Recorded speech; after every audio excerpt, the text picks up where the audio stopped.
नमस्कार, RP recipe Marathi YouTube चॅनलमध्ये तुमच्या सर्वांचे स्वागत आहे। आज प्रत्येकाच्या घरी गणपती बाप्पांचं आगमन झालेलं आहे, तर आज आपण त्यांच्यासाठी स्पेशल मखमल पुरी बनवणार आहोत। तर त्यासाठी लागणारे सर्व साहित्य आपण पाहून घेऊया। मखमल पुरी बनवण्यासाठी आपण मैदा घेतलेला आहे 1 वाटी, हळद घेतलेली आहे 2 चमचे, इथे आपण वेलची पूड घेतलेली आहे 2 चमचे, हे आपण तूप घेतलेले आहे मोहनासाठी, तुम्ही तेल घेतलं तरी चालेल। इथे आपण साखर घेतलेली 1 वाटी आणि हे आपण सुकं खोबरं चांगलं खिचून घेतलेलं आहे।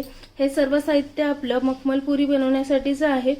तर आता आपण आपल्या रेसिपीला सुरुवात करून घेऊया। आपल्याला मखमल पुरी बनवण्यासाठी पहिलं पीठ चांगलं मळून घ्यायचं आहे। त्यासाठी आपण हा मैदा घेतलेला आहे। मैद्यामध्ये आपल्याला तुपाचे मोहन करून घ्यायचे आहे। हा आपण मैदा घेतलेला आहे, त्यामध्ये आपण जी हळद घेतलेली ती हळद सुद्धा घेणार आहोत। आपण आता या मिश्रणामध्ये तुपाचे मोहन घेतलेले ते सुद्धा मिक्स करून घेणार आहोत।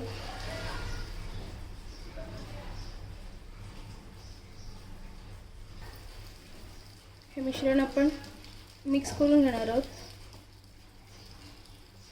तुम्हाला हवं असेल तर तुम्ही तेल सुद्धा गरम करून यामध्ये मिक्स करू शकता। मैद्यामध्ये आपण तुपाचे किंवा तेलाचे मोहन टाकल्यावर आपल्याला मैदा पूर्णपणे असा सुटसुटीत करून घ्यायचा आहे अशा प्रकारे, आणि एकदम चांगल्या हातावर मळून घ्यायचं आहे। इथे तर आपला मैदा मस्तपैकी मळून झालेला आहे। अशा प्रकारे मैदा मळून झाला नाही की असा हातावर एक मुटकी करून बघायची। अशा प्रकारे जर मुटकी झाली तर समजायचं आपला मस्तपैकी असं तूप मैद्यामध्ये मिक्स झालेला आहे। आता आपण ह्यामध्ये पाणी घेऊन ह्याचं चांगलं पीठ मळून घेऊयात। पाणी आपल्याला गरजेनुसारच घ्यायचं आहे, एकदम पण पाणी नाही घ्यायचं, जसं लागेल तसं आपण ह्यामध्ये पाणी मिक्स करून घेणार आहोत। आपण तुपाचे मोहन टाकतो, कारण तुपाचे मोहन टाकले ना मैद्यामध्ये की छानपैकी असं आपण जी पोळी करतो त्याला वास सुद्धा खूप छान येतो पुऱ्यांना, म्हणून आपण यामध्ये तूप मिक्स केलेलं आहे गावठी, कारण गावठी तुपाला खूप छान असा वास येतो। आणि इथे आपलं मस्तपैकी असं पीठ सुद्धा मळून झालेलं आहे। पिठाचा चांगला असा आपण गोळा करून घेतलेला आहे। इथे आपला मस्तपैकी असा हा गोळा तयार करून झालेला आहे। आता आपण हा गोळा असाच टोपामध्ये 15 मिनिटांसाठी ठेवून देणार आहोत, म्हणजे आपला चांगला पीठ फुलेल सुद्धा।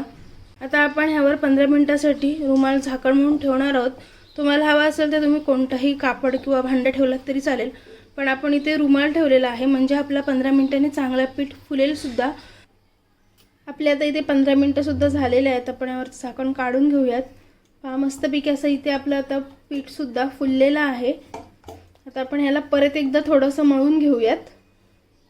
पुरी करण्यासाठी आपण ही टिवळी घेतलेली आहे, तर ही टिवळी आपण मैद्यामध्ये मिक्स करून घेणार आहोत, म्हणजे मैद्यामध्ये आपण मिक्स केल्यावर ती आपली चिकटणार सुद्धा नाही आणि मस्तपैकी असं आपल्याला लाटता येईल। जसं आपण पापड करतो तशीच आपल्याला लाटून घ्यायची आहे, पण एकदम पण जाड नाही ठेवायची आणि एकदम पातळ सुद्धा नाही करायची। मस्तपैकी अशी आपली गोल पुरी झालेली आहे। एवढ्याच आकारामध्ये आपल्याला पुऱ्या करून घ्यायच्या आहेत। आपण आता बाकीच्या सर्व पुऱ्या सुद्धा अशाच करून घेणार आहोत। तुम्हाला जर साईज मोठी हवी असेल तर मग तुम्ही मोठ्या पुऱ्या केल्यात तरी चालेल। ही पाहिजे आपली दुसरी पुरी सुद्धा तयार झालेली आहे। आता आपण बाकीच्या सर्व पुऱ्या लाटून घेऊयात। हे पहा, इथे आपल्या सर्व पुऱ्या सुद्धा करून तयार झालेल्या आहेत। आता आपण या सर्व पुऱ्या तेलामध्ये तळून घेऊयात। पहिले इथे आपण पाक बनवून घेणार आहोत। पाक बनवण्यासाठी आपण भांडा ठेवलेला आहे, त्यामध्ये आपण 1 वाटी साखर घेतलेली ती सुद्धा घेणार आहोत। त्यामध्ये आपण पाणी घेणार आहोत।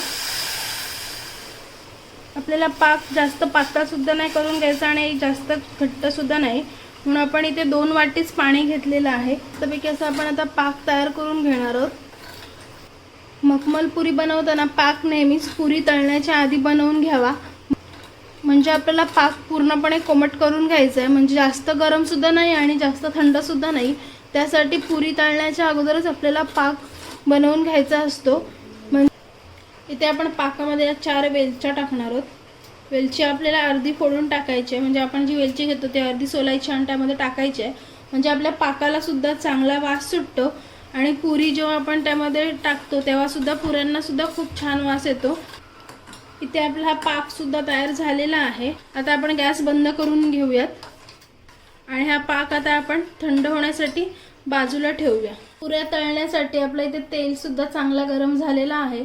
आता आपण त्यामध्ये पुरी तळून घेऊयात। पुरी तळताना आपल्याला ती अशी पूर्णपणे गुंडाळ होईल ना अशी तळून घ्यायची आहे। हे पहा, या प्रकारे अख्खी नाही ठेवायची पुरी अजिबात तळताना। अशा प्रकारे आपल्याला पुरी तळून घ्यायची आहे आणि दोन्ही साईडून मस्तपैकी अशा आपल्याला पुऱ्या तळून घ्यायच्या आहेत। जशा आपण गव्हाच्या पिठाच्या पुऱ्या बनवतो तशा प्रकारे आपल्याला पुरी अजिबात फुलून सुद्धा द्यायची नाही आणि गोल पुरी सुद्धा करून द्यायची नाही। अशा प्रकारे फोल्ड करून आपल्याला कडक अशी पुरी करून घ्यायची आहे। हे पहा, इथे आपली मस्तपैकी अशी मखमल पुरीची पुरी झालेली आहे। एकदम अशी कुरकुरीत पुरी करून घ्यायची आपल्याला। पुरी आपण तेलामधून डायरेक्ट काढून पाकामध्ये टाकून घेणार आहोत।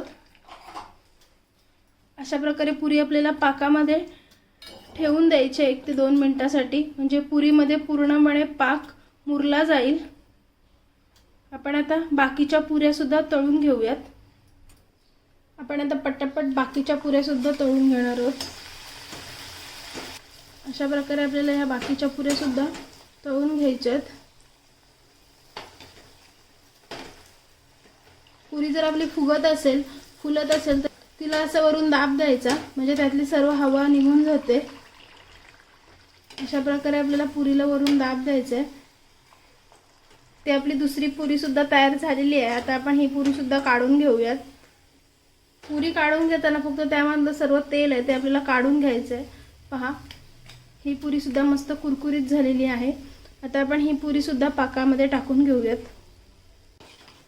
गणपती बाप्पांच्या नैवेद्यासाठी प्रसादासाठी खरंच ही साधी आणि सोपी रेसिपी आहे आणि सर्वांना आवडेल अशी रेसिपी आहे। तुम्ही ही नक्की एकदा ट्राय करून पहा। इथे आपल्या मस्तपैकी अशा सर्व पुऱ्या तर तळून झालेल्या आहेत। आता ही पुरी सुद्धा आपण पाकामध्ये टाकून घेऊयात। आधीच्या आपल्या 2 पुऱ्या ऑलरेडी पाकामध्ये आहेतच, आपण त्या काढून घेऊयात आता। आणि ही पुरी सुद्धा आपण पाकामध्ये टाकलेली आहे। पुरी एकदमच गरम नाही टाकायची, थोडीफार थंड झाल्यावर पुरी पाकामध्ये टाकून घ्यायची। पहा, मस्तपैकी अशा पाकामध्ये आपल्या पुऱ्या मुरलेल्या आहेत आणि फुललेल्या सुद्धा आहेत चांगल्या। आता आपण ह्या पुऱ्या पाकामधून काढून घेऊयात। मस्तपैकी अशा आपल्या मखमल पुऱ्या इथे तयार झालेल्या आहेत। आपण आपल्या सर्व पुऱ्या पाकामधून काढून घेतलेल्या आहेत। आपण त्यावर आता हे बारीक केलेलं खोबरं होतं, सुकं खोबरं खिचून घेतलेलं, ते वरून त्यावर टाकून घेणार आहोत मस्तपैकी असं। एकदम साधी आणि सोपी रेसिपी आहे मखमल पुरीची। आणि कोणतं फेस्टिवल असेल, तुमच्याकडे कोणतं कार्यक्रम असेल, त्यामध्ये तुम्ही ही रेसिपी हमखासपणे करू शकता। इथे आपली मस्तपैकी अशी मखमल पुरी तयार आहेत। मस्तपैकी अशा सर्व पुऱ्या झालेल्या आहेत। पहा, छानपैकी अशा एकदम कुरकुरीत मखमल पुरी तयार आहेत। पूर्णपणे पुरीमध्ये पाक सुद्धा मुरलेला आहे आणि छान अशा आपल्या इथे पुऱ्या तयार आहेत। तुम्हाला जर ही रेसिपी आवडली असेल तर आपल्या चॅनलला लाईक करा, शेअर करा आणि आपल्या चॅनलवर जर कोणी नवीन असेल तर आपल्या चॅनलला सबस्क्राईब करायला मात्र विसरू नका। थँक्यू।